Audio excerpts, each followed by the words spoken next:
Welcome to Brainish English Stories. I was only 37 when my Uncle Philip passed away. A week before he died, he sent for me. I had never met him before. He didn't like my mother, but I didn't know why. Long ago, she told me not to expect anything from her brother. He was good at inventing things and had made a lot of money by improving turbine wheels. He lived alone, cooked his own food, and loved collecting precious stones, especially rubies and pearls. He had a strong obsession with these gems as he got richer. Whenever he bought a new gem, he kept it in his pocket for a month and sometimes took it out to admire it. Then he added it to his collection in a safe at the trust company. When he sent for me, I was working as a clerk and didn't have much money. Remembering what my mother had said, I didn't expect anything from him, but I decided to go see him anyway. When I sat beside his bed, he started talking with a strange grin on his face. "You probably think I'm strange. Let me explain," he said. What he told me was indeed odd. I've been living on money I saved up. In other words, I spent half my life saving so I could be as unusual as I wanted in the second half. Now I regret how I treated you all, and I want to be remembered by at least one of my family. You probably think I'm poor and only have my savings. You'll be pleasantly surprised. I've never sold my precious stones. They will be yours. You're my only heir. I'll die happy knowing I've made one person happy. You've always expected something from me, and I want you to keep expecting. My jewels are in a safe. There's nothing else left." When I thanked him, he grinned broadly and said, "You'll have to pay for my funeral." I have to admit, I never looked forward to spending money as much as I did to bury him. As I was leaving, he added, "The rubies are valuable. They're in a safe at the trust company. Before you open the box, make sure to read the letter on top of it. And don't shake the box," which I found strange. "Don't come back. It won't make things go faster." He died a week later and was buried nicely. The next day, they found his will, making me his heir. I opened his safe and found only a heavy iron box he had made himself. It was about 10 inches long, 8 inches wide, and 10 inches high. On top of it was a letter for me. It said, "Dear Tom, this box has many very nice pigeon blood rubies and some diamonds, including a beautiful blue one. There are hundreds of pearls too, including the famous green pearl and a necklace of blue pearls that any woman would love. I want you to keep hoping and always remember your dear uncle." I thought about Susan. I would have given these stones to a charity, but I dislike poor people as much as I dislike your mother's son. Actually, more. The box has a special mechanism. When you unlock it, it will definitely explode with my strong dynamite. Well, actually, there's only 9.5 ounces. If you doubt me and open it, you'll be blown to pieces. If you believe me, you'll keep hoping for something you'll never get. Please be very careful with the box. Don't forget your affectionate uncle." I stood shocked, holding the key. Was it true? Or was it a lie? I had spent all my money on the funeral and was now even poorer.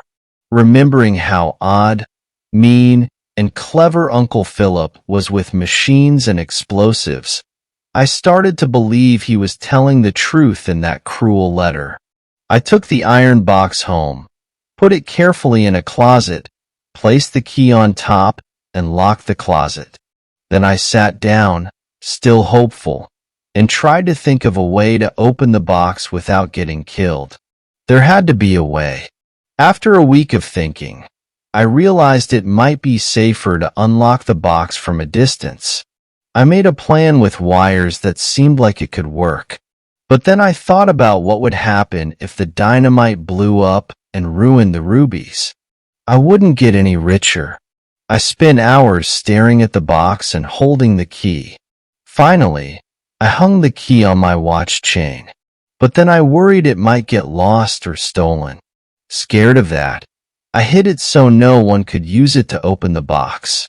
I stayed scared and unsure for weeks, worrying some accident might happen to the box. A thief might take it, open it, and find out it was all a mean trick by my uncle. Even the noise from big trucks outside started scaring me.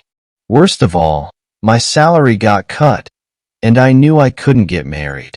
In my sadness, I asked Professor Clinch for help with my problem and how to get to the rubies safely. He said if my uncle was telling the truth, there was no way to get the stones without ruining them, especially the pearls. But he thought the whole story was silly and hard to believe. I offered him the biggest ruby to test his idea, but he didn't want to try. Dr. Schaff, my uncle's doctor, believed my uncle's letter. He warned me that I might lose my mind from thinking too much about the rubies. By then, I was so scared of the box that his caution didn't help at all. Eventually, Dr. Schaff kindly advised me to stop obsessing over the rubies. But I couldn't stop. I spent all my free time in big libraries reading about dynamite. I talked about it so much that the library staff thought I was crazy or obsessed with explosives. They even talked to the police about me. I think I was watched as a suspicious person for a while. I stopped going to the libraries and became even more afraid. I put my precious box on a soft pillow to protect it from any shaking. I worried that even an earthquake could set it off. I even tried to figure out how much shaking it would take to make the box explode. When I saw Dr. Schaff again, he begged me to forget about the box. I realized I was completely controlled by one crazy idea, so I tried to follow his good advice. Unfortunately, I soon found a list of the stones and their values hidden in my uncle's Bible. It was from 2 years before he died. The stones were famous and worth a lot of money, which surprised me. Some rubies were described in detail. One was called the Sunset Ruby, once owned by Empress Queen Maria Theresa. Another was the Blood Ruby, not named for its color, but because it was connected to murders. Reading about them made me feel like death was hanging over me again. The pearls were carefully described too, as a very special collection.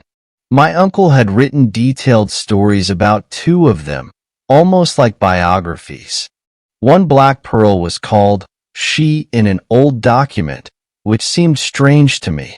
It was frustrating. Here I had wealth beyond what anyone could dream of, but it came with the constant fear of sudden death. I'm not smart or good at solving problems. I only know how to keep financial records. So, my ideas about how to solve this puzzle are probably silly and not very smart. Once, I thought about finding someone brave enough to open the box for me. But I couldn't ask anyone else to risk something I feared myself. I thought maybe I could drop the box from a high place. If it didn't explode, then I could safely unlock it. But if it did explode, I'd lose my rubies. They were supposed to be mine, but I felt both rich and poor at the same time. I became thin and sad, so miserable that, as a good Catholic, I finally talked to my priest about it. He thought my uncle's letter was just a cruel joke, but he wasn't eager to face danger just to open the box. He advised me to stop thinking about it, but I couldn't. I dreamed about it. It was impossible not to think about it, no matter how hard I tried. My own thoughts, science, and religion couldn't help me. 2 years passed, and now I'm one of the richest men in the city. But I barely have enough money to live on. Susan said I was going crazy like Uncle Philip and broke off our engagement. In my desperation, I placed an advertisement in the Journal of Science, and received many absurd ideas in response. Eventually, everyone knew about the box because I talked about it too much. When I tried to keep it safe in a bank, they asked me to take it away. I was always afraid of burglars, and my landlady asked me to leave because no one wanted to stay in a house with that box. Now I'm advised to publish my story and wait for advice from clever Americans. I moved to the suburbs and hid the box. I changed my name and job to avoid curious reporters. When government officials heard about my inheritance, they wanted to collect taxes on my uncle's estate. I was happy to help them. I told the tax collector my story and showed him Uncle Philip's letter. Then I gave him the key and asked for time to get far away. He said he would think about it and come back later. That's all I have to say. I wrote a will and left my rubies and pearls to the Society for the Prevention of Human Vivisection. If anyone thinks this story is a joke or made up, they should imagine the situation. A strong box full of wealth, said to also hold dynamite, ready to explode when someone tries to open it. What would any sensible person do? What advice would they give?